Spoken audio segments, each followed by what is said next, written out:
Pak na nás vyběhl StB a udělal takový zátah. 3 bratry vzali do vězení. Jakkoliv jsem měl skutečně úspěchy, tak tam člověk pozná, co jsou to intriky a takové věci.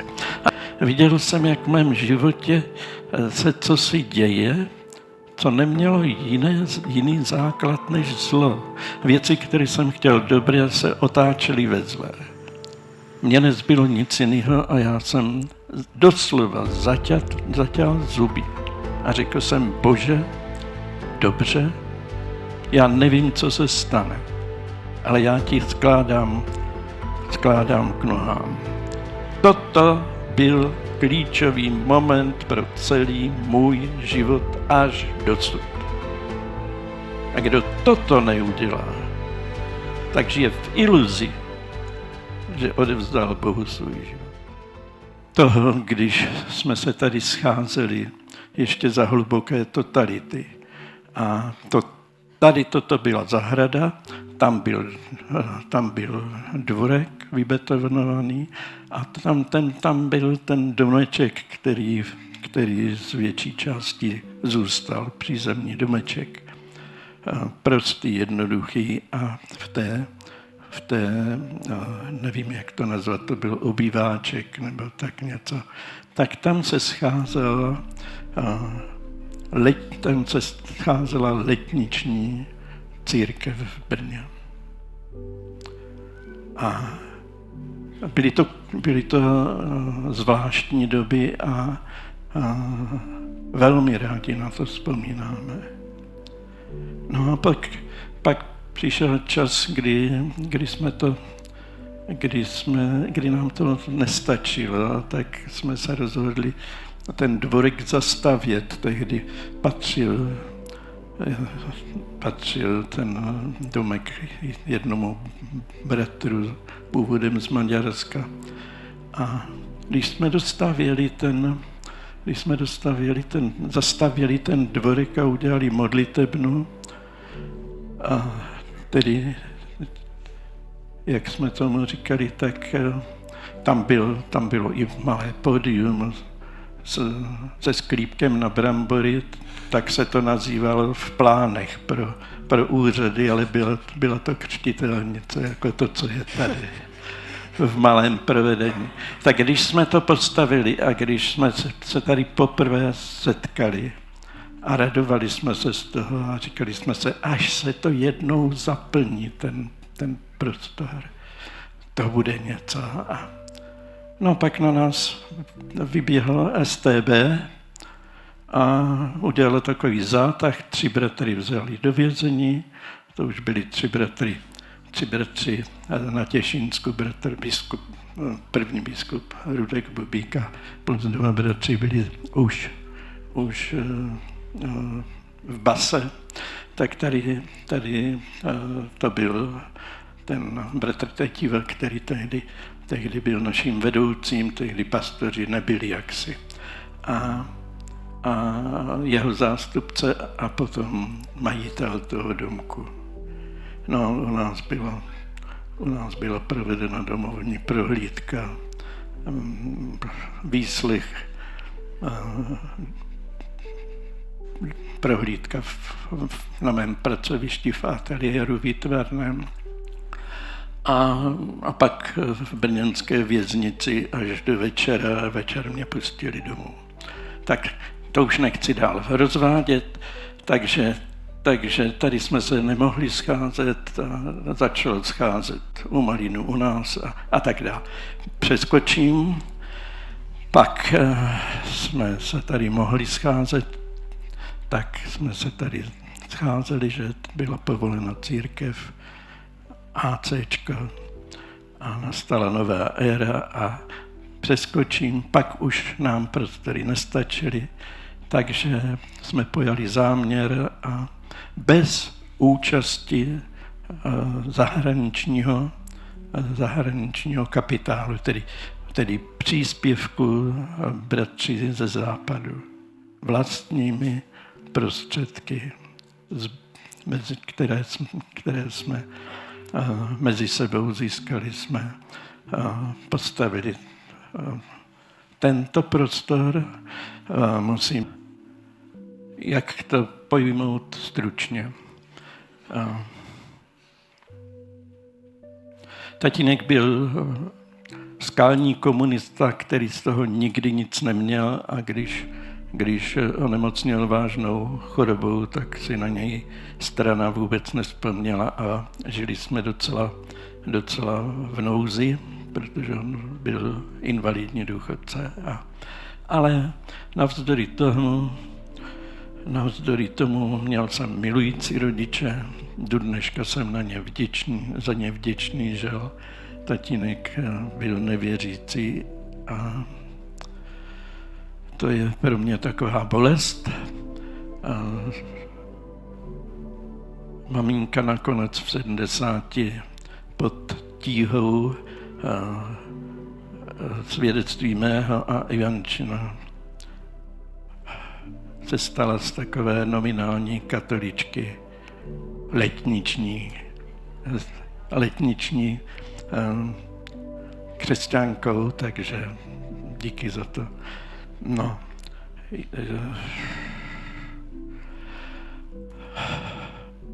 mojí vášní byla výtvarničina, to bylo moje životní krédo, takže to jsem vystudoval a to jsem taky dělal. A dokonce jsem dosáhl jako opravdu úspěchu, takže jsem za socialismus jsem prožíval posléze, až jsem se vypracoval, vlastně takový soukromý kapitalismus, protože jsem měl honoráře. Když se ředitel toho závodu, kde jsem pracoval jako výtvarník, když si k svými kanály jako straník vysoký zjistil, že moje honoráře několikrát převyšují jeho plat, tak jsem to u něj moc dobrý neměl. No, to je jenom taková zmínka. Byl to život hodně napjatý, velmi vypjatý. A na jedné straně mě naplňoval, na druhé straně vnitřně jsem šťastný nebyl. Jakkoliv jsem měl skutečně úspěchy, tak tam člověk pozná, co jsou to intriky a takové věci. A navíc můj zdravotní stav dostal takové ataky, nevyléčitelné choroby, já o tom nechci mluvit, ale to mě dovedlo k tomu, že když jsem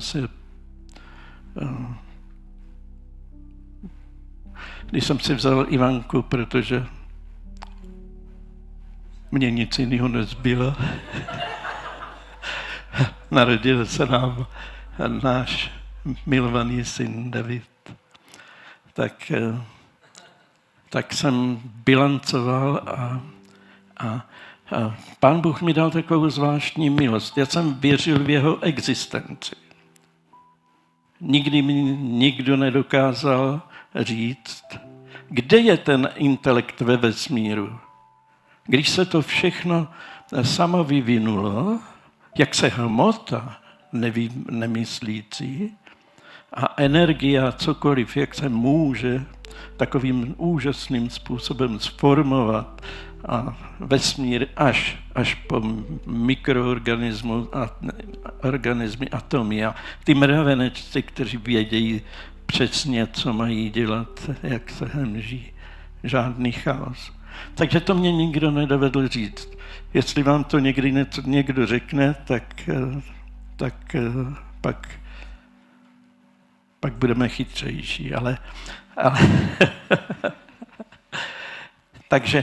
takže věřil jsem v existenci Boha, ale to bylo všechno. Ježíše jsem znal z kostela, kam mě občas maminka vzala jako chlapce. Ale to bylo všechno. Ale viděl jsem, jak v mém životě se cosi děje, co nemělo jiný základ než zlo. Věci, které jsem chtěl dobré, se otáčely ve zlé.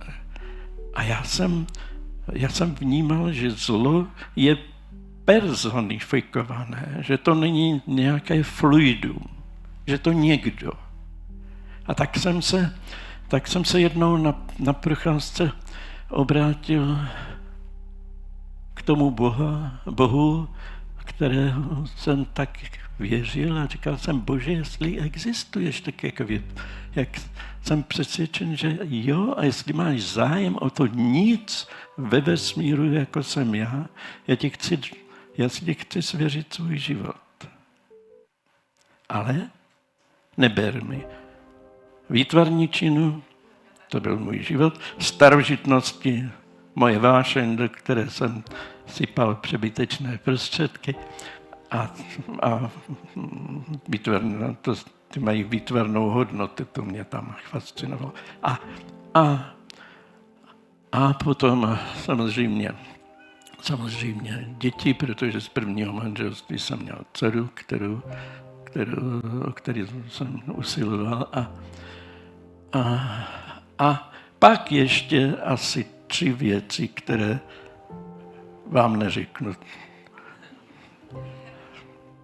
Stydím se za ně, ale prostě já jsem si život bez nich nedovedl představit. A tím to skončilo, ta má procházka. Za 2 dny ten Bůh, kterého jsem jaksi věřil, že může existovat, tak najednou promluvil do mého srdce a říká mi, a kdo jsi, že chceš obchodovat s Bohem? To mě posadilo. Jak to pokračovalo dál?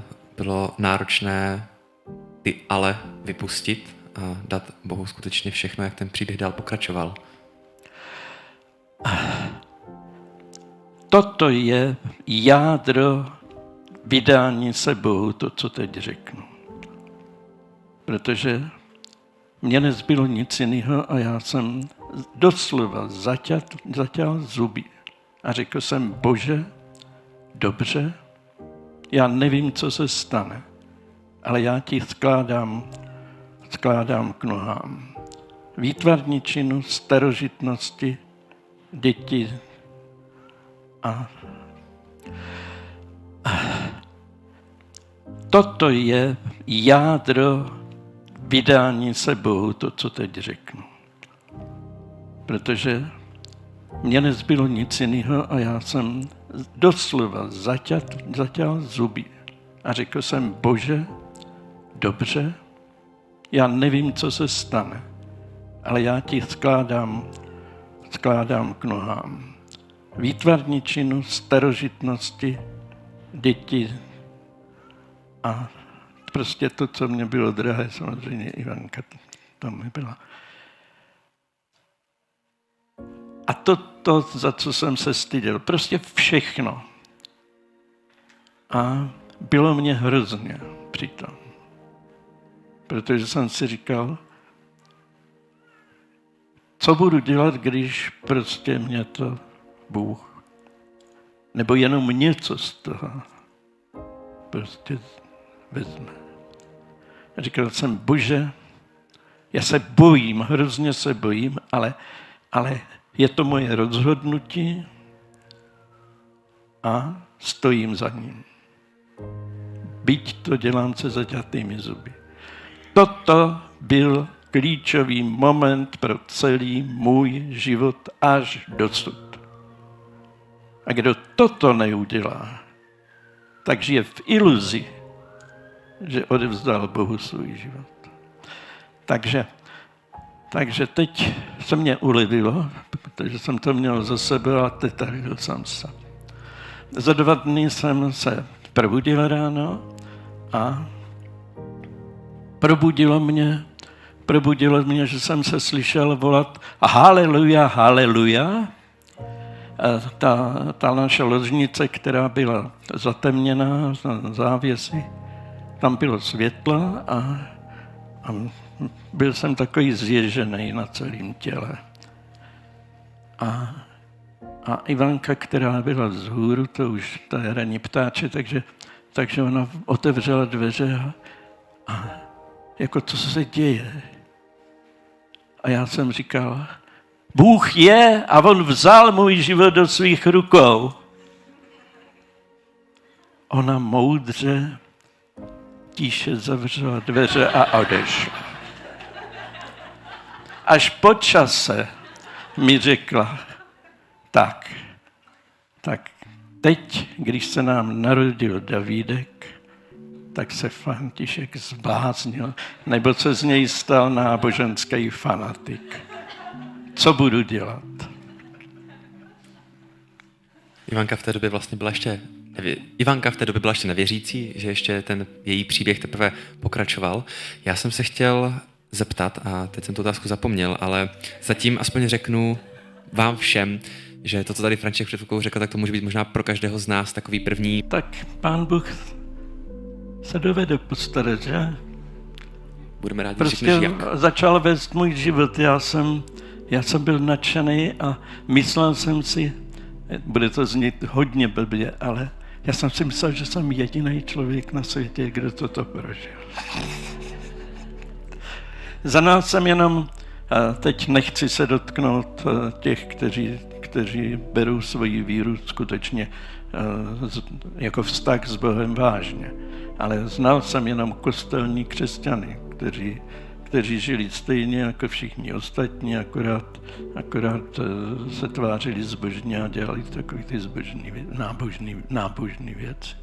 Jo, takže neznal jsem křesťany, neznal jsem Bibli. Tak Pán Bůh se postaral, aby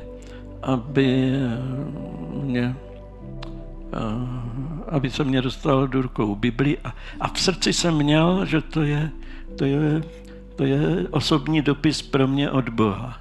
V té době Bible asi nebylo úplně běžně dostupné čtivo, nebo bylo? No ne, to mě nějak maminka tehdy opatřila, já nevím jak, ale opatřila. No.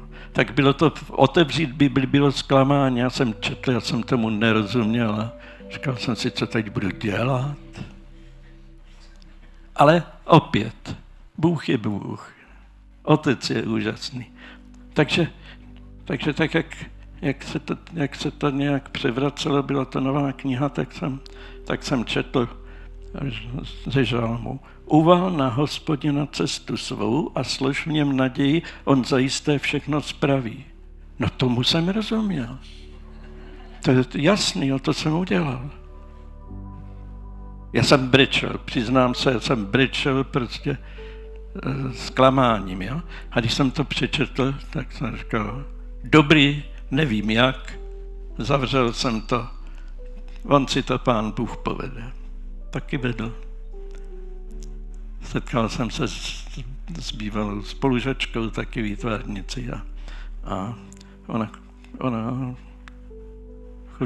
chodila k baptistům a tak mě tam vzala, no tady jedno.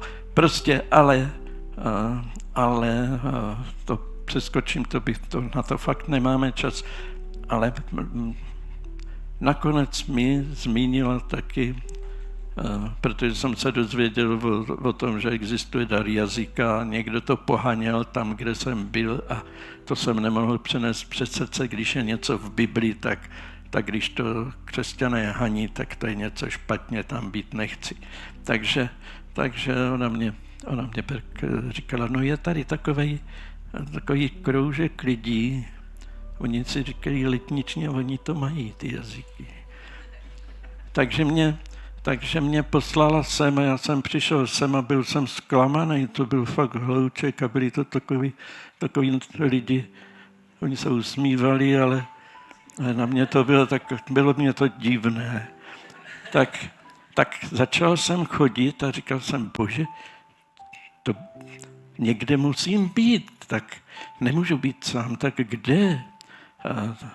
Mně se tady nelíbí. Ale kdybys mě tady chtěl mít, tak mě to ukaž, já tě poslechnu. Kež doufám, že mě ta poslušnost zůstala. Pane, dej milost, aby jo. Prostě takhle to bylo. Nelíbilo se mně to. A toho bratra, který tady sloužil, pak byl v té base,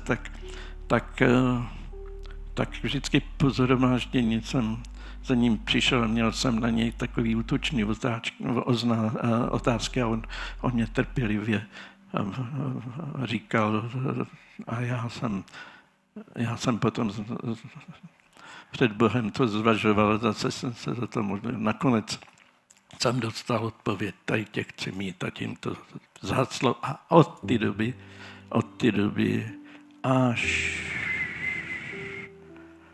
dosud pořád jsme tady nějak doma. To jsme rádi, že ale sloužili jsme tady celý život produktivní a ještě dál. Jaké byly začátky, co se týká té služby? Jak ses úplně jako něčím prvním zapojil do tehdejší té církve, k té skupince? No, protože jsem byl tehdy jediný, kdo měl auto, protože jsem byl tehdy jediný, kdo měl auto a ty stanice?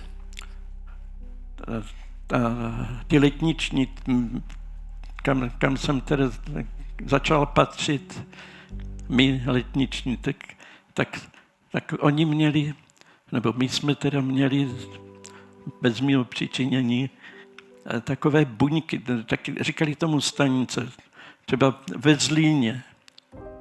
Takže a v dalších místech, to byste se divili, kolik sborů má svůj základ v tomto našem sboru. Mirko o tom něco ví, že? Tady ho mám tady po ruce. Takže a oni opravdu jako se těm lidem věnovali. Takže první moje služba byla jako šofér. Tak jsem vozil bratry na ty stanice a no, to bylo šokující, zrovna ten Zlín. Tak jsme přijeli do Zlína a tam jsme přišli, zazvonili. Otevřela taková staříčká sestra. Říká, já jsem tak šťastná, že jste tady. No, víte, Maruška přijít nemůže, ona má bolavý nohy, ale přijde Bětuška, tak budeme 2. Já jsem říkal, cože, to jsme tady? 3 kteří jedeme přes 100 kilometrů a jsou tady 2 babičky? No, můj čas je drahocenný, já jsem pracoval děsně, pořád, jo. No a nezapomenu nikdy na to, co ona řekla. My se scházíme a my se modlíme, aby jednou tady byl letniční sbor. Ty 3 babičky se scházely a byli šťastní, když tam přijeli bratři z Brna.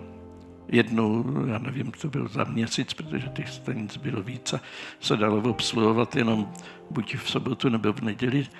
A pak po letech, když se to stalo sborem a když to dostalo statut sboru, tak jsem říkal, tak toto, co jste teď vy, tak tohle to vzniklo z modliteb 3 sester, který už nejsou mezi námi, jsou u Pána. Určitě by se o tom... Tak to byla moje první služba, šofér. Takže proto jsem se ptal ráno, kdo z vás přijel autem, kolik tady aut jako církev máme a kolik to může být požehnání. Určitě by se o tom dalo povídat dál, co všechno v těch začátcích probíhalo, ale já pojedu kousek dál a zeptám se, určitě by se o tom... Tak to byla moje první služba, šofér. Buďte věrní v tom, co vám Bůh svěří. Buďte v tom věrní a především nebuďte služebníci. Já jsem to zdůraznil o sobě, já jsem nebyl a nejsem pastor, ani emeritní. Prostě jsem Boží syn. Takže buďte věrní v tom a služte Bohu a nikoli v církvi. Služte Bohu v církvi Kristovi. My jsme se společně, když jsme se potkali, aby jsme i se více sdíleli, tak si... A to by bylo opravdu dlouhé povídání, protože církev prochází vývojem. Tak, jak společnost se vyvíjí, církev by měla ji nějak reflektovat. Situaci ve společnosti. Nikoliv být poplatná společnosti. Ať je jakákoliv. Ale reflektovat společnost, to je rozdíl. Takže tehdy to bylo tak, jak to bylo. Na západě to bylo jinak, my jsme byli izolovaní. Ze západu jsme sice nějakými kanály dostávali nějakou literaturu, to bylo moc fajn. Pak přijížděli i bratři, ale to krédo bylo, darmo jste vzali, darmo dejte, tečka.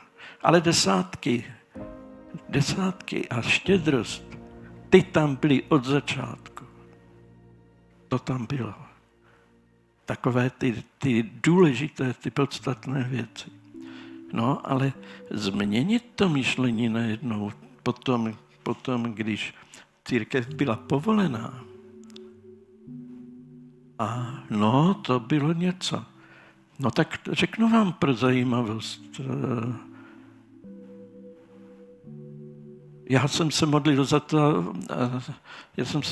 to, aby když jsem už byl v tom procesu, tak jsem se modlil za to, aby mě Bůh uvolnil ruce, protože já jsem dělal užitný výtvarný umění, takže já jsem měl nasmlouvanou práci na několik let dopředu.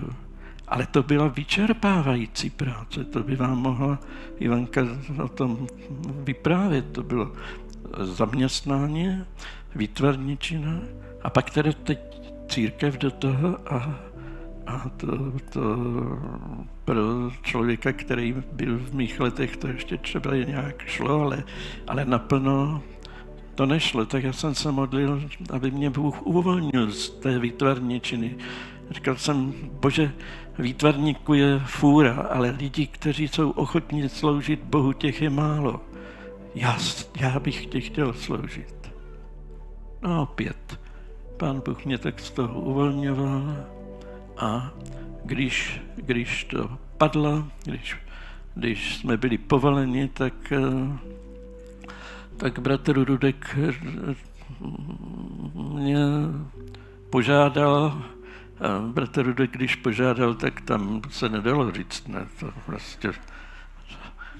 to byla prosba a neexistovala. Tak mě požádal, abych se stal pastorem a já jsem s radostí přijal. A začátky pastorování byly jenom radostné, zalité sluncem, nebo byly... Úžasné byly. Já jsem byl šťastný a akorát, že jsme přestali mít ty honoráře. Úžasné byly. Já jsem byl šťastný a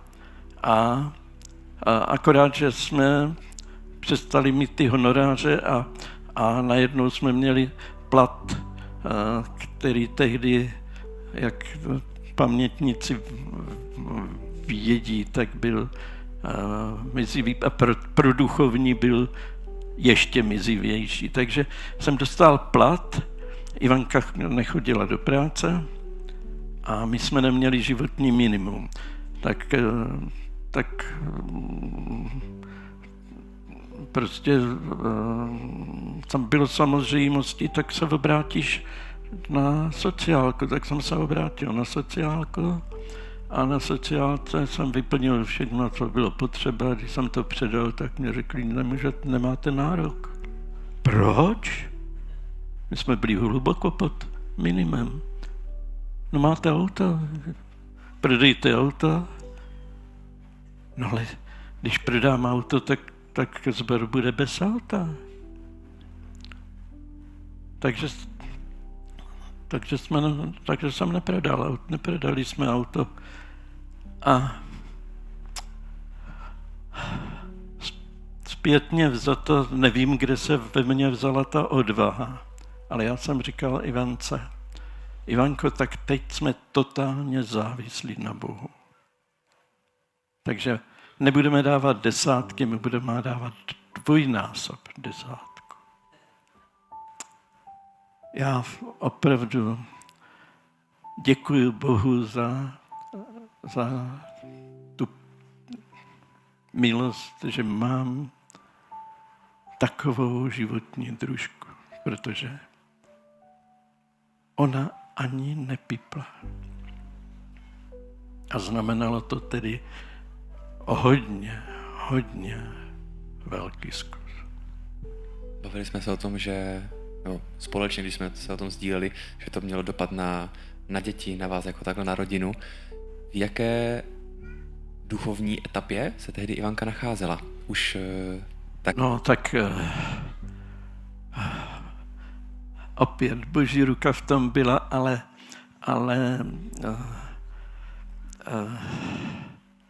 nejdou věci vždycky snadno a někdy jdou až na hranu, jestli nás Bůh potřebuje zastavit. A prosím, to platí i pro nás, kteří už chodíme s Bohem dlouho. Takže já jsem samozřejmě Ivanku zahlcoval svým vztahem s Bohem a ona to trpělivě nesla a nehádala se se mnou a neházela mě věci na hlavu. No, pak to by vám řekla, ona pak prý jsem začal záhadně dokonce někdy uznávat, že nemám pravdu, což jsem předtím nikdy neudělal. Já myslím, že to trošku přehání, ale něco takového tam asi bylo.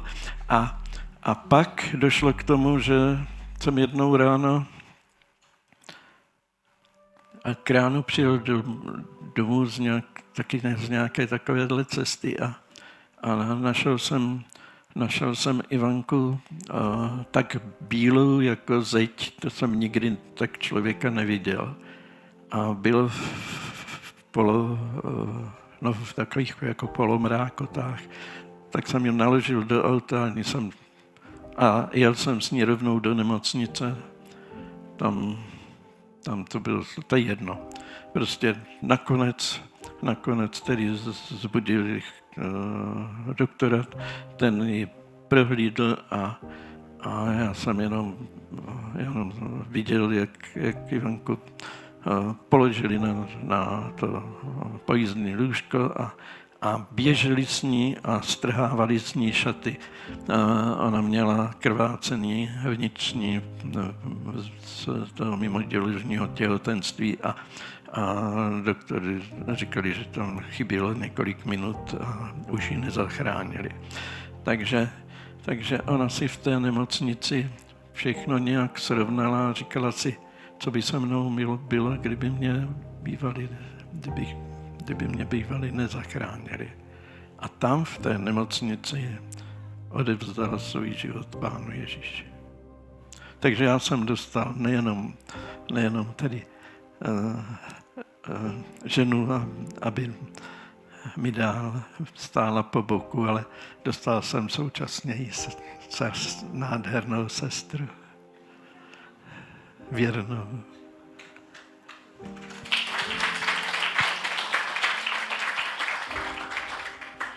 To je na Bohu krásné, jak se dokáže i tyto situace použít a že všechno zlé je nakonec k něčemu dobré. Vys tady ten příběh obrácení Ivanky. Už si teda nějak potom pastoroval, pořád to bylo všechno krásné, ale hádám, že tam možná byly i náročnější chvíle. Jedno jisté. Jestli jste a zůstanete Bohu odevzdaní bez výhrad. Prosím, to slovo bez výhrad je zásadní a podstatné. Pak platí, že milujícím Boha všechny věci napomáhají k dobrému. A když všechny, tak všechny. A když jsme prošli tím obdobím velmi nelehkým, kdy nám hrozilo, nebo za totality hrozilo uvěznění. To mě řekli, kdybychom vás prokázali, že jste někoho pokřtil, tak to je 3 roky natvrdo. A to bylo skutečně tak. To byli bratři, kteří za to takto zaplatili. Takže chtěli jsme ještě s jedním bratrem. Ale to prostě nešlo jinak. Ale to jsme si mysleli, když tohle to skončilo, jak to bude úžasný, že teď svoboda, lidé, kteří byli duchovně hladoví, ale tam jsme poznali, co to je, jak dovede ďábel rvát církev, jak využije každé slabosti a každé chyby, jak dovede využít, jak dovede zneužít ty, kteří nejsou Bohu vydáni plně. Takže můžu říct zkráceně, protože těch příběhů zlých bylo opravdu hodně. Můžu říct zkráceně, to nejhorší, co jsem v životě prožil, bylo v církvi. Ale jenom proto, že pro ďábla je církev ústřední nepřítel na tomto světě. Slyšíte? My jsme tím ústředním nepřítelem. Pokud se řídíme tím, čím bychom se měli řídit, vztahem s Bohem a budováním vzájemných vztahů dobrý. Jakmile dovolíme Bohu, aby nás rozděloval, tak začne pracovat a rvát a tvrdě a nelítostně. O tom bych...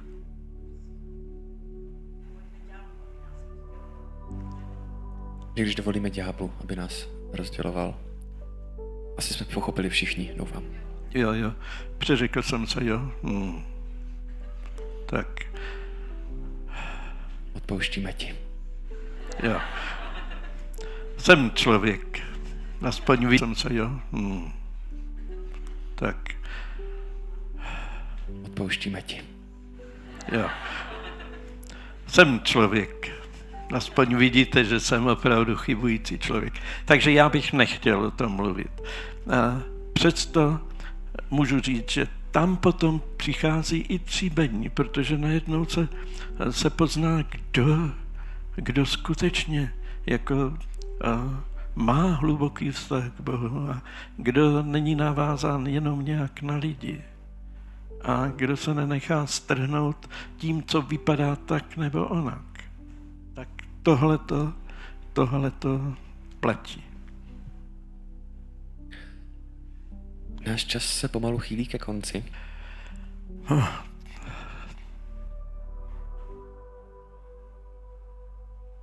Myslím si, že jsem takové důležité věci řekl. Neobejdete to bez výhrad. To slovo bez výhrad neobejdete.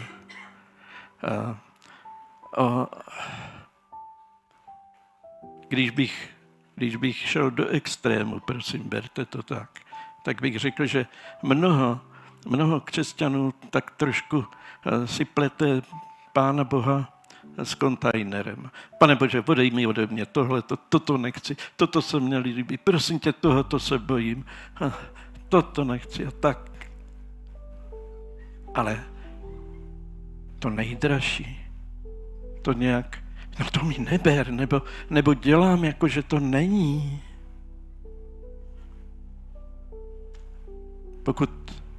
Pokud tohle to máte, je mi vás líto. A nepřeju vám to. Jední věc, kterou bych teda řekl. Dobře. Když se na vás dívám,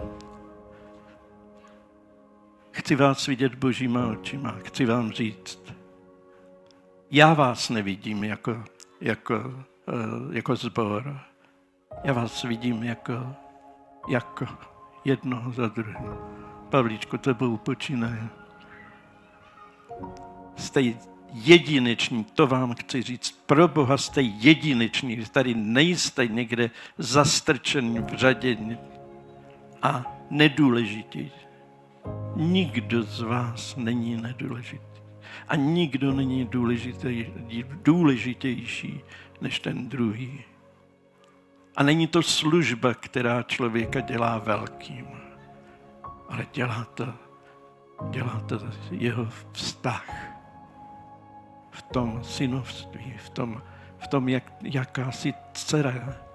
A ne v tom, jestli seš maličká dcera, protože ještě nic nevíš, nebo se ti zdá, že máš malou víru. Já mám určitě víru menší než hořčičný hrzenko, ale důvěru tu chci mít co nejpevnější. Důvěru v Otce. Důvěra, ne víra, důvěra. A ta z vás dělá to, z čeho Bůh pak jako Otec může mít radost a Ježíš ve vás je tím potěšen a oslaven, protože on je ten syn, on je tím synem, tím jádrem toho mého synovství a vašeho. Takže tu jedinečnost, prosím, vemte si ji do srdce a nenechte si ji vzít. Konečně. Děkuju moc, myslím, že můžeme zatleskat.